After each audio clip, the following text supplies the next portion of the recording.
FPL Game Week 18 Transfer Plans. Today, I'm going to take you what I plan on doing with my team going into Game Week 18. A first look at my lineup, talk about captaincy, some of the players I'm looking to target, and actually some players in my team that I'm planning on selling.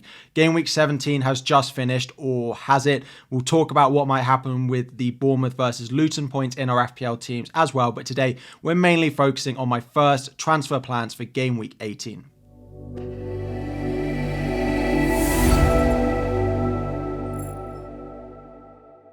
Welcome back everyone, FPL Harry here. Before we dive in, 1,000 likes on the video. Subscribe if you are new around here as well. But before we go into Game Week 18, I know a lot of you are going to be asking about what's going to happen about these Game Week 17 points.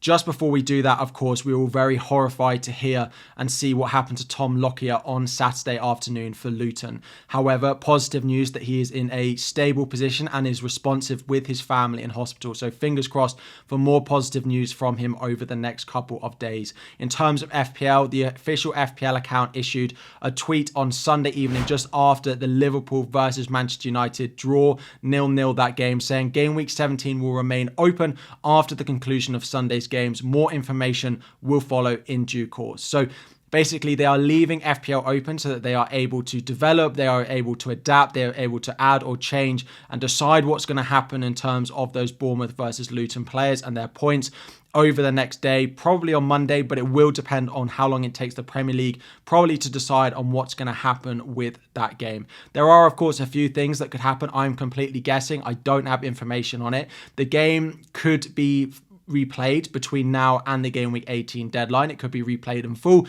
potentially behind closed doors.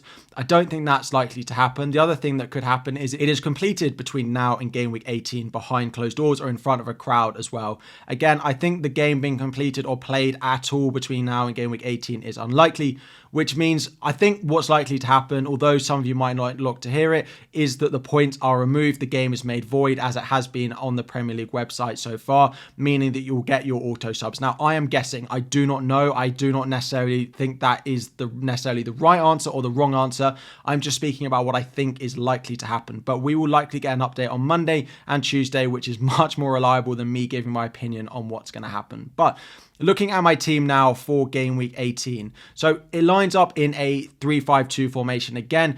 We have Dubravka in goal. We've got Livramento in defence. Now, Livramento in defence and Dubravka have been poor recent weeks, but of course they came through with a clean sheet. Livramento is actually my first sub for Dom Solanke in Game Week 17. So if Solanke doesn't get any points and that game is void, then I will get Livramento's 9-pointer. He's been great for me, but with Dan Burn back, he of course scored. He looked pretty good. Trippier is of course back from suspension going into Game Week 18. Livramento does feel like a bit of an issue in my squad. Pedro Porro, to transfer in this week, came in with a big 8-pointer. Very, very happy with him. And then Tsimikas as well in my defence. I'm currently benching Gabriel, just going away to Liverpool, going away to Anfield. Although Manchester United just kept a clean sheet, isn't something that a lot of teams do successfully do. So I could also play Taylor, who's on my bench. He goes away to Fulham. Now, away at Fulham has not been an easy fixture over the past few weeks, but with Jimenez getting his red card, him being suspended, maybe they'll be a little bit weaker in attack, and maybe this opens up an opportunity for Charlie Taylor. But right now, I'm going with Livramento, I'm going with Pedro Porro, and I'm going with Tsimikas. Into midfield, Cole Palmer, the budget option of the season, continues to return. He has Wolves this week. He's on 4 yellow cards, but that's fine for me this week. Son, Gordon, Salah, and Saka in my midfield. Pretty pleased with how it looks. Son and Saka we'll talk about. They're very hit and miss, particularly Saka's returns over the past few weeks have not been nearly as good as I would have wanted them to. Up front, it is Watkins and it is Dom Solanke. Again, I'm currently captaining Ollie Watkins. If Aston Villa win that game, they go top of the Premier League. Their home record is very, very good. They are playing Sheffield United as well. Ollie Watkins, of course, very good for bonus points when he does score. Son playing an Everton team who are much, much rejuvenated over the past couple of weeks since they've had their ban. He is very hit and miss, but when he does return and he does explode, the points are rolling in for him. So it is between the two of them, but the consistency of returns means it's currently on Ollie Watkins. I have one free transfer and 9.4 million in the bank because I sold Erling Haaland down to Dom Solanke for a -4 last week. Does mean I've got enough money in the bank to basically buy an extra player into my squad. Of course, I can't do that, but I can basically make any transfer I want going into Game Week 18. So what I've spoken about and what my plan still is, as much as I love Livramento and I think he's been really good, I do plan on selling him this week. He could play at left back still. Of course, Trippier is going to come in at right back. Dan Burn, he could play left back. He could play centre back potentially, with there being that injury to Fabian Schär at the weekend, although Botman's back. Probably Botman Lascelles is probably the starting centre-back pairing, which means Livramento and Dan Burn are both likely to play and rotate at left back. I don't know what's going to happen there, but Dan Burn did come in. He did look pretty good at the weekend. So there's just enough doubt with me over the Christmas period that I do think Livramento is an issue for me. If you've got Lascelles, then you may have got out of jail. Potentially, it looked like Botman and Schär would force Lascelles back out of the team, but it does look like Schär has picked up an injury. So Livramento could go to 2 players. Well, he could go to 1, obviously, which is Kieran Trippier. I have the money in the bank. That's always been a transfer I've planned, and it is probably my most likely transfer this week. The other defenders that I look at, there are a few of them. The first one is Trent Alexander-Arnold, picking up bonus points again without an attacking return, a clean sheet just for him in game week 17. He is more expensive than Trippier. The fixtures are not quite as nice in the short term, but he does look really, really good. With some of the injuries that they've got to Gravenberch, to McAllister as well, he might be playing in midfield, which is a great role for him. I could just stay cheap and go for Colwill. Colwill looks nailed in that Chelsea defence. Badiashile is also pretty nailed. Chelsea are pretty hit and mix. Maybe I've missed the good fixture, which was Sheffield United at home. Maybe I should have bought for that, but still one worth considering. And finally, I could go on to Aston Villa. Pau Torres definitely feels like the one to buy. I'm definitely avoiding Matty Cash, of course, at right back. I could buy Ezri Konsa. I could buy Diego Carlos, but Pau Torres feels like the most nailed. Alex Moreno at left back did get a goal, but Luca Dean has been good this season and might still get some minutes. So if I was going to buy an Aston Villa defender, I would go for the more solid option in Pau Torres. These options are cheaper. If I was going to go expensive, it would probably be Trippier, but Trent is definitely tempting me. And then we'll talk about a couple of midfielders. So Son and Saka have been disappointing for their price tag. The issue is, with so much money in the bank, the price tag doesn't actually mean that much because it doesn't affect the rest of my team, whether I own Son or whether I own Richarlison, whether I own Saka or whether I own Bowen. So it's basically a straight shootout for points. Right now, Son has been put back on that left wing, which we saw him be very ineffective at the start of the season. Son also does go away to the Asia Cup, likely to miss from game week 21 all the way up to and maybe including game week 24. So that is 4 game weeks. So he's likely to be sold in my team that week anyway, going into game week 21.